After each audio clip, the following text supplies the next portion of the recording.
សួស្តីបងប្អូនថ្ងៃនេះខ្ញុំមក review ប្រភេទកៅអីកាច់គេងបានណាបងប្អូនប្រភេទ mode ក្នុងរូបហ្នឹងណាមានពីរពណ៌សម្រាប់បងប្អូនជ្រើសរើសមានពណ៌ប្រផេះហើយនិងពណ៌ខ្មៅបងនេះយើងកាច់គេងបានណាបងប្អូនហើយនេះកន្លែងកលិះវាកាច់ហើយផ្ដេកហើយយើងចង់កាច់ឲ្យឡើងវិញនេះកាច់ចឹងមកអូខេវាឡើងមកហើយក្នុងយើងអាចកាច់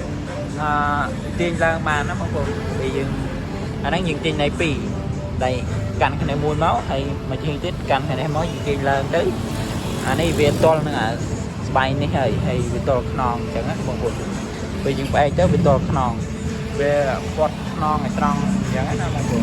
ពេលយើងបែកទៅវាទល់ខ្នងមានពីរពណ៌បងប្អូនមានពណ៌ខ្មៅហើយនិងពណ៌ប្រផេះនេះសម្រាប់ពណ៌ខ្មៅម៉ូតដូចគ្នាបងប្អូននេះណាហើយនេះកលិះ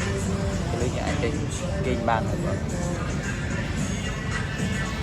ហើយសម្រាប់ពណ៌ខ្មៅបងប្អូនមុននេះពណ៌ប្រផេះនេះសម្រាប់ដាក់ជើងបងប្អូនតែយើងអត់ចង់ដាក់ទេយើងរុញចូលវិញទៅអូខេមានពីរជម្រើសបងប្អូនមានពណ៌ខ្មៅហើយនិងពណ៌ប្រផេះហើយសម្រាប់តម្លៃបងប្អូនអាចឆាតចូលក្នុង page មកចង់ដឹងព័ត៌មានបន្ថែមអីឬក៏ចង់បានម៉ូតកៅអីផ្សេងពីនឹងអីខាងយើងមានច្រើនប្រភេទដែរបងប្អូនសូមអរគុណ